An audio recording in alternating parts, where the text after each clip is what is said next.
Hollywood comic movies పరంగా ఎప్పటి నుండో నువ్వా నేనా అన్నట్లు సూపర్ హీరోల సినిమాలు రిలీజ్ చేసే డీసీ స్టూడియోస్ చాలా ఏళ్లుగా అనుకున్న రేంజ్ లో ఆడియన్స్ ను ఆకట్టుకునే సినిమాలను చేయలేకపోతుంది. అప్పుడెప్పుడో వండర్ ఉమన్ సినిమాతో బాగా ఆకట్టుకోగా తర్వాత ఆక్వామ్యాన్ మూవీ పర్వాలేదనిపించింది. మిగిలిన సినిమాలేవి కూడా అంచనాలను అందుకోలేకపోయాయి. డీసీకి పోటీ అయిన మార్వెల్ మాత్రం అవెంజర్స్ ఎండ్ గేమ్ వరకు డీసీకి అందనంత దూరంలో సూపర్ డూపర్ హిట్స్ తో దుమ్ములేపగా తర్వాత ఒక స్పైడర్ మ్యాన్ మూవీస్ తప్పితే మిగిలిన మార్వెల్ మూవీస్ పరంగా పెద్దగా అంచనాలను అందుకోలేదు. ఇలాంటి టైంలో ఆల్రెడీ లోలో ఉన్న డీసీ వాళ్ళ నుండి మోస్ట్ అవైటెడ్ మూవీస్ లో ఒకటైన సూపర్ మ్యాన్ మూవీ ఆడియన్స్ ముందుకు వరల్డ్ వైడ్ గా రీసెంట్ గా రిలీజ్ అయింది. గార్డియన్స్ ఆఫ్ గెలాక్సీ సిరీస్ ను డైరెక్ట్ చేసిన జేమ్స్ గన్ డైరెక్షన్ లో తెరకెక్కిన ఈ సినిమా మీద ఎక్స్పెక్టేషన్ సాలిడ్ గా ఉండగా ఆ ఎక్స్పెక్టేషన్స్ కు ఏమాత్రం తీసిపోని విధంగా వరల్డ్ వైడ్ గా గ్రాండ్ రిలీజ్ ను సొంతం చేసుకుని ఇప్పుడు యునానిమస్ పాజిటివ్ రెస్పాన్స్ తో ఓపెన్ అయింది సూపర్ మ్యాన్ మూవీ. ఎక్సలెంట్ రివ్యూలను సొంతం చేసుకున్న ఈ సినిమా విజువల్స్ పరంగా కానీ, గ్రాఫిక్స్ పరంగా కానీ, గ్రాండియర్ పరంగా కానీ,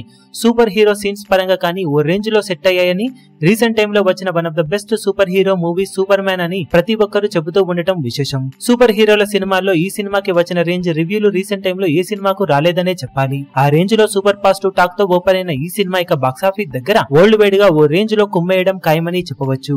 ఈ వీకెండ్ లో ఇండియాలో కూడా ఈ సినిమా బాక్సాఫీస్ దగ్గర మంచి రచ్చ చేసే అవకాశం పుష్కలంగా ఉందని చెప్పాలి. ఇప్పుడు ఈ వీడియో మీకు నచ్చినట్లయితే లైక్ చేయండి, షేర్ చేయండి, ఛానల్ ను సబ్స్క్రైబ్ చేయడం మాత్రం మరవకండి. ఏ చిన్న అప్డేట్ ను మిస్ అవ్వకూడదు అనుకుంటే బెల్ ఐకాన్ ను ప్రెస్ చేయండి.